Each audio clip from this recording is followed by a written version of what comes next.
आप सभी को नमस्कार। आप सभी का स्वागत है आपके अपने यूट्यूब चैनल स्टडी विथ आदर्श सिंह में। आज हम बात करेंगे यूपीएससी का इन्वायरमेंट एंड इकोलॉजी जो टॉपिक है उसके बारे में। हम उसका सिलेबस देखेंगे और बाकी जो धीरे धीरे एक एक चीज़ को कवर करते चलेंगे। जो भी हम नोट्स बनाए हैं उसी से पढ़ाने की कोशिश कर रहे हैं। आपको ये नोट्स दिख रहा होगा, अपने हैंड राइटिंग में बनाया है इसको। तो ये पॉसिबल नहीं हो पाता है थोड़ा बोर्ड पे इसको लिख करके फिर चीज़ों को समझाना, क्योंकि बहुत टाइम टेकिंग हो जाता है। इसलिए सोचे कि देखा जाए कि ऐसे वीडियो कैसे बन रहा है।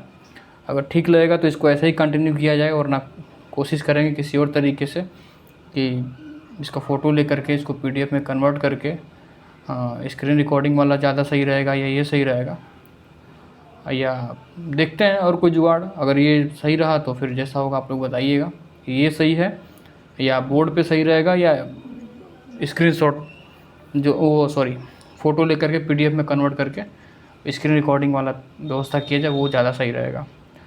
जैसा भी होगा आप लोग अपनी राय ज़रूर दीजिएगा, कोशिश करेंगे वैसे करने की।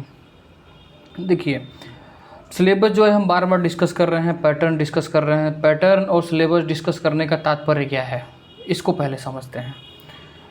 कहीं भी मुझे जाना है तो रास्ता जब तक पता नहीं रहेगा तब तक कैसे पहुँचेंगे वहाँ पे। और रास्ता कैसा रास्ता, सही रास्ता। ऐसा नहीं कि नहीं रास्ता पता है, बस पता है चलते जा रहे हैं। सही रास्ता कौन सा है ये जानना ज़रूरी है।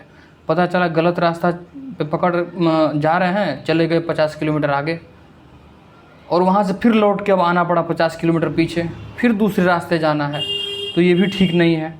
इसलिए सही रास्ता का चुनाव करके चलें तो ज़्यादा सही है। समय भी नहीं लगेगा, समय का बचत भी होगा और हम समय से पहुंच भी जाएंगे। तो थोड़ी सी मदद हम जो भी एग्ज़ाम का प्रिपरेशन शुरू कर रहे हैं उनके लिए हम करना चाहेंगे, क्योंकि हम भी काफ़ी समय से इसमें जुड़े हुए हैं। अपना बाकायदे नोट्स, सब सब्जेक्ट का लगभग मैंने नोट्स बना लिया अपने हैंड रिटन नोट्स में, ठीक है।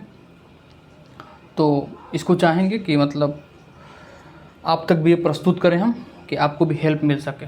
क्योंकि देखिए, होता क्या है कि जब आप कोई चीज़ सीखते हैं तो कोशिश ये करना चाहिए कि दूसरे को भी सिखाएं। ये एक अच्छा हैबिट माना जाता है। वो जो चाहे वो कोई भी अच्छी चीज़ आप सीखते हो, जैसे आप स्कूल में भी पढ़ाई किए हो, तो स्कूल में भी क्या होता था, जब हम कोई भी चीज़ सीखते थे तो दूसरा बच्चा अगर कोई पूछता था तो हम उसे बताते थे। और टीचर भी कहता था कि एक दूसरे की हेल्प कर दो, जो भी नोट्स तैयार किया है दूसरे को नोट्स दे दो, वो लेट आया है तो वो अपना कवर कर लेगा। ये नेचर रहा हम लोग का, शुरू से सिखाया गया है कि जो सीखो वो सिखाओ, और अच्छी चीज़ सीखो और अच्छी चीज़ सिखाओ। तो ये हैबिट रही शुरू से, तो ये आदत है कि जाती नहीं है। और मेरी आदत तो ऐसी है कि हम दूसरे का मदद करने से और दूसरे को सहयोग करने से जो भी चीज़ें हम अपने आप को रोक नहीं पाते हैं। तो एक छोटी सी कोशिश है कि देखते हैं, अगर अच्छा लगे तो बताइएगा। तो हम देखेंगे सबसे पहले सिलेबस, और उसके बाद उसमें क्या क्या टॉपिक है उसको पढ़ने की कोशिश करेंगे। सिलेबस में अगर सिलेबस की बात किया जाए प्रीलिम्स में, तो मात्र इतना लाइन दिया है कि जनरल इश्यूज ऑन। देखिए, धीरे धीरे चीज़ों को हम आपको बताते चल रहे हैं ताकि आपको समझ में आए।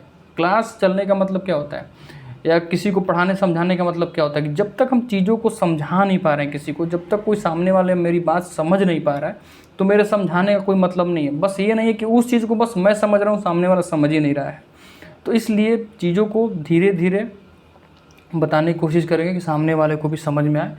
देखिए, हर कोई 100% परफेक्ट होता नहीं है, तो हो सकता है कि कहीं गलतियाँ मुझसे हो, तो उसे जो है आप अपना कमेंट सेक्शन में अपनी राय दे सकते हैं। उस गलती को सुधारने का कोशिश करेंगे बिल्कुल ही हम। तो सिलेबस प्रीलिम्स का देखा जाए तो general issues on environmental ecology, biodiversity and climate change that do not require subject specialisation.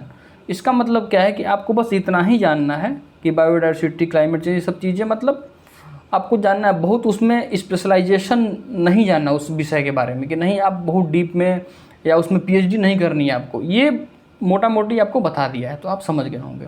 अगर मेंस के सिलेबस की बात की जाए तो मेंस में जीएस पेपर 3 में अगर हम देखें तो जीएस पेपर जो थर्ड होता है, इकोनॉमिक्स जिसमें होता है 1 से लेकर 10 तक, और 11, 12, 13 ये जो होता है साइंस एंड टेक होता है, 14 जो होता है, यूनिट 4 की बात की जाए, 14 सॉरी, यूनिट 14 जो है ये इन्वायरमेंट एंड इकोलॉजी का ये पोर्शन है, इन्वायरमेंट एंड इकोलॉजी का पोर्शन है। तो इसमें जो सिलेबस डिफाइन किया हुआ है वो क्या है, संरक्षण, पर्यावरण प्रदूषण और क्षरण पर्यावरण प्रभाव का आकलन। देखिए मात्र इतना ही लाइन दिया है मेंस के सिलेबस में, यूपीएससी का जो मेंस का सिलेबस है मात्र इतना ही लाइन है। अब सोचिए इसमें आप क्या समझ पाएंगे,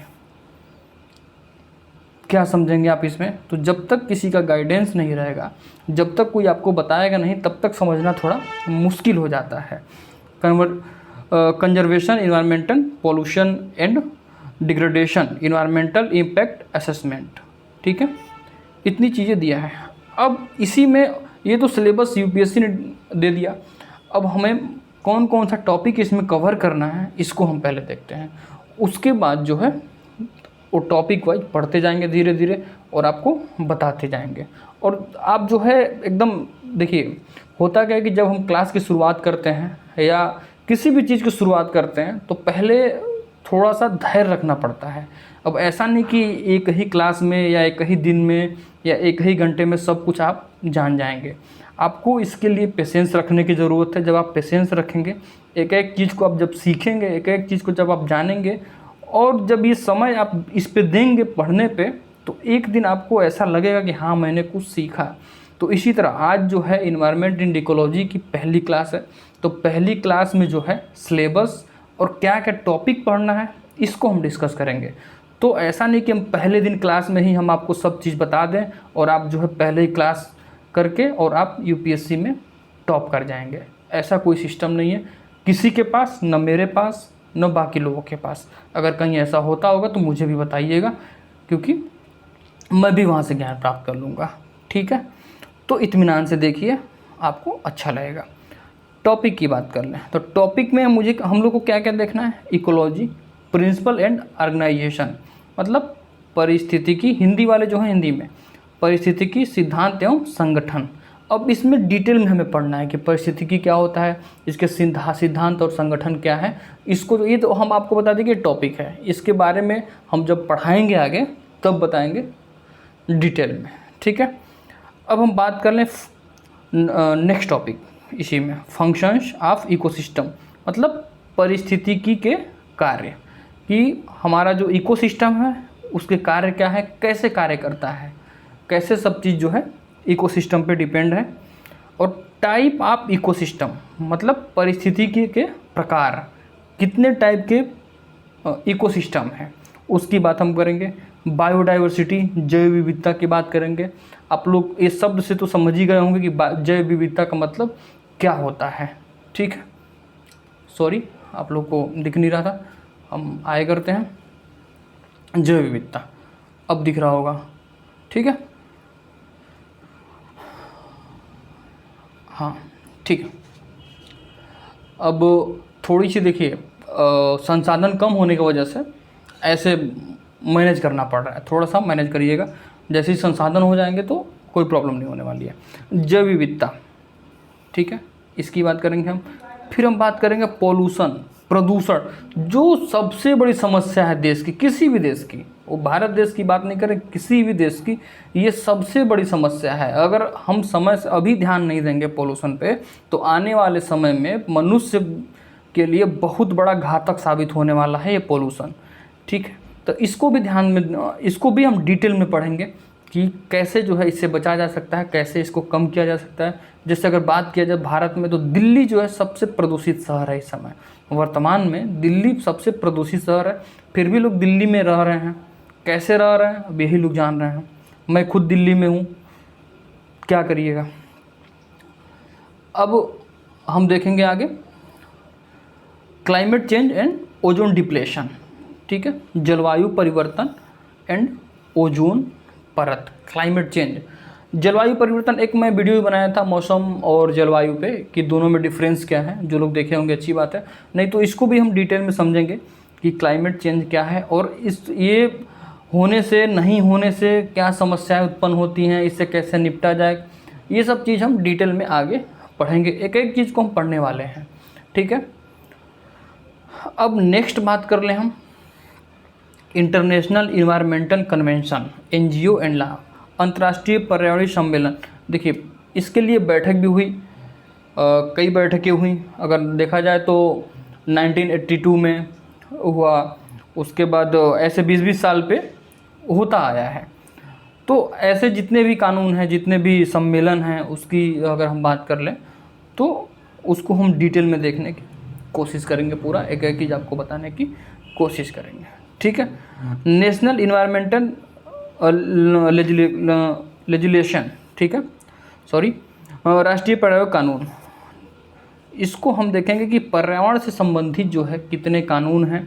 और कानून तो देखिए हर चीज़ के लिए बने हुए हैं, वो पर्यावरण की बात नहीं कर रहे हैं हम, हर चीज़ के लिए कानून बने, लेकिन कितना कोई अमल में लेता है, कितना कोई संज्ञान में लेता है, ये आप सभी लोगों को दिख रहा होगा।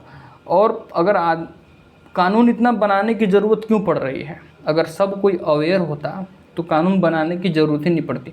सोचिए छोटे छोटे चीज़ों के लिए भी कानून बनाने की ज़रूरत पड़ जा रही है, हेलमेट पहनने के लिए भी, ड्राइविंग लाइसेंस के लिए, जबकि ये सब चीज़ें अनिवार्य हैं। ये एक जागरूक नागरिक होने के नाते भी आपके पास ये होना चाहिए। तो इसके लिए भी कानून बनाने की ज़रूरत पड़ गई, क्योंकि जब तक कानून बनेगा नहीं, दंडात्मक कार्रवाई होगी नहीं, लोग सुधरने वालों में से नहीं हैं। तो इसी तरह जो है राष्ट्रीय पर्यावरण कानून भी है कि कोई जो है जैसे CO2 की मात्रा अगर कहीं बढ़ जाती है तो उस पर कानून कार्रवाई की जाती है। अब तो इस पर कई चीज़ें आ गई हैं। तो अब आप लोग देख रहे होंगे कि जो कचरा है, अब कचरा पे बहुत सख्त कानून आ गया है। तो इसकी बात हम करें, जब डिटेल बात करेंगे तो आपको एकदम मज़ा आ जाएगा आप जब पढ़ेंगे इस चीज़ को, तो ये मेरा दावा है। एनर्जी, ऊर्जा की हम बात करेंगे, रिसोर्स, संसाधन की बात करेंगे, और देखेंगे फिर करेंट अफेयर और मिसलेनियस एंड PYQ, ठीक है। करेंट अफेयर भी देखेंगे, मिसलेनियस मतलब विविध, इसमें सब चीज़ें रहेगा, ठीक है। इसको देखेंगे PYQ, और जो भी मतलब क्वेश्चन है उसको देखेंगे कि संभावित UPSC की जो क्वेश्चन है प्रीलिम्स और मेंस के लिए, उसको हम देखेंगे। तो आज इस वीडियो में हम सिलेबस और क्या क्या टॉपिक पढ़ना है इसकी बात की है इन्वायरमेंट एंड इकोलॉजी में। और इसके बाद जो है जो टॉपिक हम आपको बताए हैं उस टॉपिक को लाइन बाय लाइन डिटेल में बताने की कोशिश करेंगे। ये जो है लगभग अगर देखा जाए तो 35 से 40 क्लास जो है में ये कंप्लीट होगा, अगर पूरा कंप्लीट करेंगे एकदम डिटेल में तो। और एक क्लास लगभग हमको लगता है कि 1 घंटे की चली जाएगी। थोड़ा संसाधन कम है इसलिए थोड़ी सी प्रॉब्लम हो रही है, लेकिन कोई नहीं, धीरे धीरे उसका भी व्यवस्था हो जाएगा तो फिर कोई दिक्कत नहीं होने वाला है, ठीक है। तो उम्मीद करते हैं आपको ये चीज़ें समझ में आई होंगी। और जहाँ कोई भी आपको डाउट हो, जहाँ कोई कहीं भी आपको कुछ पूछना हो तो आप कमेंट सेक्शन में पूछ सकते हैं, या कोई अपनी राय आप देना चाहते हैं तो अपनी राय भी उसमें दे सकते हैं, कहाँ पे क्या चीज़ें और ऐड करना है, कहाँ पे क्या चीज़ें और परिवर्तन करना है, तो उसको हम एकदम सहजता से स्वीकार करेंगे, उसमें बदलने की कोशिश करेंगे। क्योंकि आप जब तक नहीं बताएंगे तब तक मुझे नहीं पता चलेगा कि कहाँ गलत है कहाँ सही है, और जहाँ गलत रहेंगे वहाँ हम चीज़ों को सुधार लेंगे, ठीक है। ये बार बार हम इसलिए कहते हैं क्योंकि देखिए होता क्या है कि हम कह दें कि नहीं ये चीज़ें सही है, और हो सकता है कि क्योंकि जब पढ़ाते समय ना कभी कभी कहीं लिखने में कहीं कोई वर्ड जो है गलती हो जाता है, किसी से भी हो जाता है जनरली। हम अपनी ही बात नहीं कर रहे हैं, कोई आज 10 साल 12 साल 15 साल से भी पढ़ा रहा है, उससे भी कभी कभी गलतियाँ हो जाती है। तो वो टीचर भी यही कहता है कि चलो जो भी है हम उसको स्वीकार कर रहे हैं, तो इसलिए एक वो है। चलिए ठीक है, तो आज ख़त्म करते हैं इसको यहीं पे, फिर मिलते हैं नेक्स्ट वीडियो में। और नेक्स्ट वीडियो में मिलेंगे एकदम अच्छे तरीके से आपको समझाने की कोशिश करेंगे, ठीक है। सभी लोग को बाय, हर हर महादेव।